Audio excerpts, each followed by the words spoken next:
Voilà, actuellement nous sommes avec notre père Boubou Ndiaye pour scruter un peu l'histoire de Bakel. Parce que bon, qui dit histoire dit plusieurs versions. Là, on va avoir des éclaircissements sur la vraie histoire de Bakel. Comment est fondé Bakel? Oui, voilà, merci. La fondation de Bakel remonte à la mort de Biram Ndiémé Coumba Ndiaye, qui était un roi du Djolof. Alors, à la mort de ce dernier, ses enfants étaient jeunes. Il y avait l'aîné qui s'appelait Giren Bouri Gilen Ndiaye. Je pense qu'il y avait Bouri Gilen, Tassé Bouri Gilen, Saré Bouri Gilen. Leur maman s'appelait Bouri Gilen Ndao, qui était de même père et de même mère que Al-Bouri Sar Ndao, qui fut plus tard roi du Djolof aussi. C'est d'ailleurs l'une des rares personnes à ne pas apporter le nom de Ndiaye et qui a été roi du Djolof. Ils ne sont pas nombreux.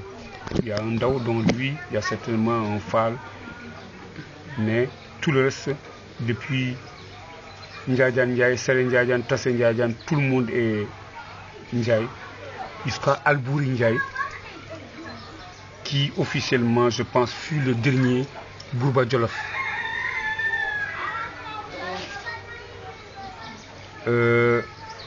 La fondation de Bakel, donc comme je disais tout à l'heure, à la mort de Biram Ndiémé Ndiaye, ses enfants étaient jeunes. L'aîné n'avait pas 25 ans, il avait certainement 21 ou 22 ans. Alors, il a régné quelque temps, mais les personnes âgées n'étaient pas d'accord d'être dirigées par un jeune. Il y a eu un peu de tiraillement. Finalement, on lui a repris le pouvoir. C'est justement parce qu'on lui a repris le trône de son père que Biram, suite à une remarque assez amère de leur mère, Bouri Gilen Ndao, qui leur aurait balancé peut-être un proverbe en wolof en disant que si votre mère vous met un plat de couscous, et si ce plat de couscous, il n'y a qu'un seul os, que quelqu'un d'autre vienne vous prendre cet os-là sur votre assiette, je ne sais pas qu'est-ce que vous attendez ici. C'était un proverbe wolof qui voulait dire, on vous a pris le trône de votre père, qu'est-ce que vous attendez ici? C'est comme ça qu'ils ont compris. Giren a rassemblé ses frères, ses cousins, ses neveux, tous ceux qui étaient d'accord avec lui, toute la vie, ils se sont dit, on va partir en exil, on ne va pas rester là pour que d'autres nous commandent sur la terre de nos ancêtres, là où notre père a régné. On va partir. Il y a un de leurs demi-frères qui s'appelait Giren aussi, mais qu'on appelait Giren Mounioul, dont la mère est sérère, originaire du Saloum. Celui-là ne les a pas suivis, il a préféré aller trouver ses oncles maternels dans le Saloum. Eux, ils ont continué, ils se sont levés, ils ont constitué leurs troupes, ils ont suivi la route, ils sont venus au Fouta, ils sont arrivés à Mbumba, à Orkodjere, pardon. Ils ont fait relâche quelque temps à Orkodjere pour reprendre force. Au moment de repartir maintenant de Orkodjere, parce qu'ils ne voulaient pas s'installer où c'était habité. Ils voulaient des terres vierges où eux, ils allaient être les chefs. Pour eux, s'installer dans un village qui était déjà occupé, c'est être assujetti à commandement. Donc ils allaient trouver des chefs de village, des chefs traditionnels. Ils n'en voulaient pas. Quand ils sont reposés à Orkodjere, au moment de repartir, mais il y a un de leurs cousins qui s'appelait Souley Ndiaye. Souley Ndiaye leur a dit, moi je ne peux plus continuer, je suis fatigué, moi je reste ici avec mes troupes. C'est comme ça que Souley Ndiaye est resté s'installer à Orkodjere. Donc, les Ndiaye qui sont actuellement à Orkodjere, les descendants de Souley Ndiaye, sont les cousins de nous autres qui sommes à Bakel actuellement. Donc, nous sommes cousins. C'est la même famille qui s'est divisée, certains sont restés là à Orkodjere, les descendants de Souley Ndiaye. Une petite parenthèse encore à Orkodjere, une petite histoire qui s'est passée à Orkodjere. D'après encore une autre histoire, un saint homme du nom de Thierno Souley Malibal serait venu là-bas à Orkodjere, où il aurait trouvé Souley Ndiaye comme Diatigi, qu'il a bien reçu, mais qui est allé l'installer quelque part ailleurs, beaucoup plus loin. Il se trouve maintenant dans la suite de Souley Ndiaye, il y a des gens qui vont le trouver disant ah chef Ndiaye, fais attention parce qu'il y a quelques-uns de ces gens-là qui nuitamment vont trouver le marabout.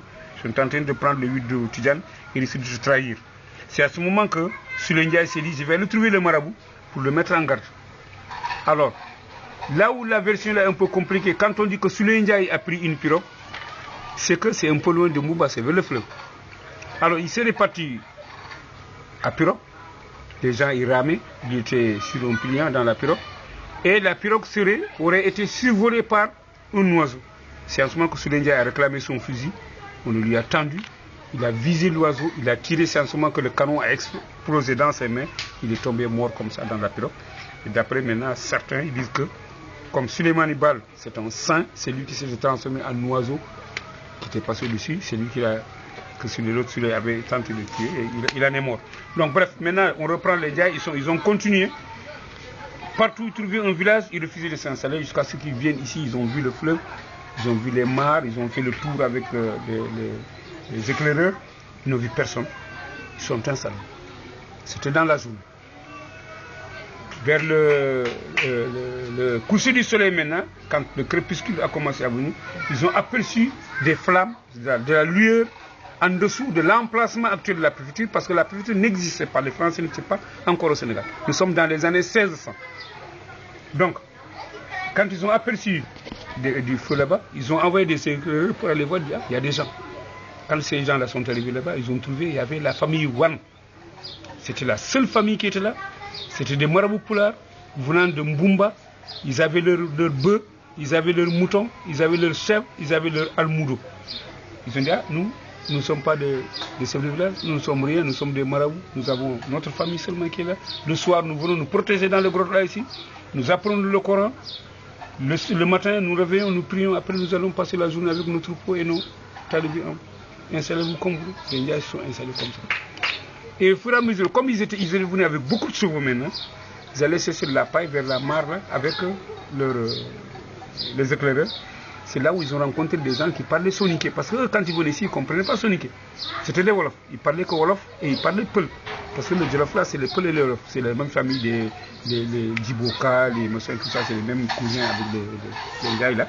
Donc, ces gens leur ont fait comprendre que ce sont des princes soniké qui sont là à Tiabou. La terre là leur appartenait, la mare là leur appartenait. Il faudrait que les gens là ici s'installent, ils veulent s'installer ici, qui payent des impôts. Ils ne payent pas d'impôts. Il y a un peu de tirement. Finalement, ils sont compris. Et comme les Ndiaye là, quand ils venaient, ils étaient pratiquement tous âgés d'une vingtaine d'années, moins de 25 ans. Ils étaient célibataires, ils allaient faire le tour le soir là-bas avec les filles. C'est comme ça que beaucoup maintenant ont marié des femmes Bathily. D'où l'histoire un peu les relations de famille entre les Ndiaye Bathily et les Bathily est partie comme ça. Donc, voilà comment les Ndiaye se sont installés ici à Bakel. Donc nous sommes bien avant la pénétration française. C'était en 1600. Alors comme je vous disais tout à l'heure, il y a une émission de Fanta Fiti Kanté, certainement quand vous avez l'occasion d'avoir Dakar, et pour après vous trouver une cassette dans la bande tech là-bas. L'émission, je me rappelle, c'était vers 70-73, elle disait, la version qu'il avait, elle disait, la fondation de Bakel c'était 1623. Alors 1623, nous, on nous a donné la tradition orale, on nous dit, nous sommes la 16e génération de Ndiaye à Bakel, à raison de 25 ans par génération, ça fait 400 ans. Elle, ça fait 385 ans, les 1623. Nous, ça nous fait 400 ans. Donc, c'est à peu près pareil. Le professeur, un neveu à moi, Ali Ndiaye, malheureusement, qui est décédé, m'avait dit qu'il détient un livre d'histoire écrit par un Français. Bakel fait un peu plus de 400 ans. Il m'avait promis le bouquin, malheureusement, il est décédé, je n'ai pas eu de bouquin. Vous pourrez toujours demander aussi, si vous avez l'occasion, de le professeur Alpha Dat à l'IFAN à Dakar, il pourra vous donner. Donc, maintenant, pour revenir à l'histoire d'Albouri Ndiaye, Albouri Ndiaye, ses enfants, il y a Sidi, je pense il y a Sidi Albouri, il y a Abdou Salam qui est décédé en France, il y a l'ancien député maire de Louga qui est décédé, il a été enterré juste avant-hier seulement à Dakar. Donc c'est le petit-fils de Albouri Ndiaye, n'est-ce pas? Alors, Albouri est passé ici à Bakel, c'était pour aller rejoindre Hamadou Sékou. Parce que lui, il s'opposait aux Français là-bas au Djolof.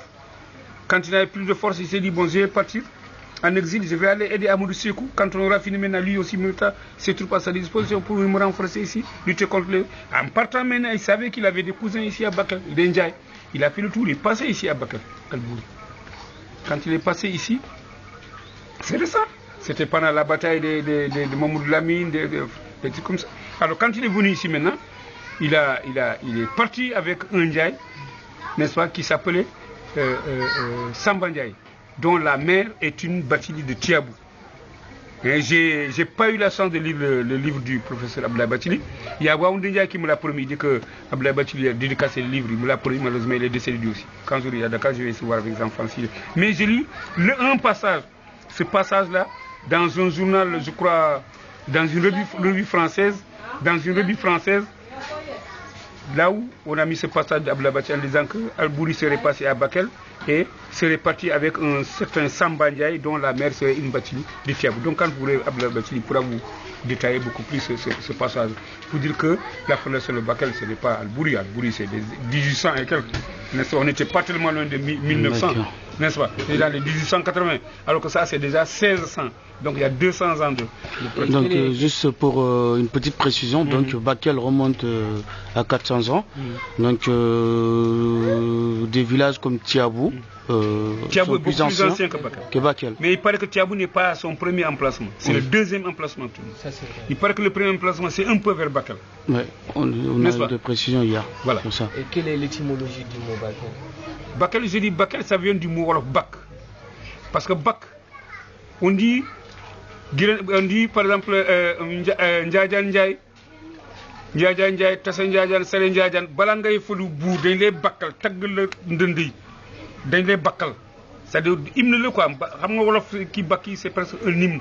C'est-à-dire même les lutteurs là boo ñëwee avant de lutter tu viens t'arrêter comme ça sur le truc, on tape jusqu'à ce que tu aies le corps sur, c'est ça qui te émotionne. C'est le, vous savez, le mot bak.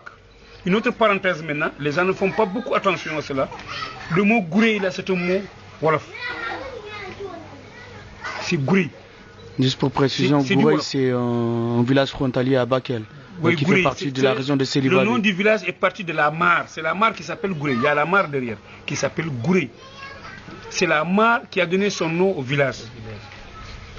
Parce qu'il y a un gué ici. Djoubé. Il y a un gué ici. Pendant la saison sèche, les gens traversent à pied.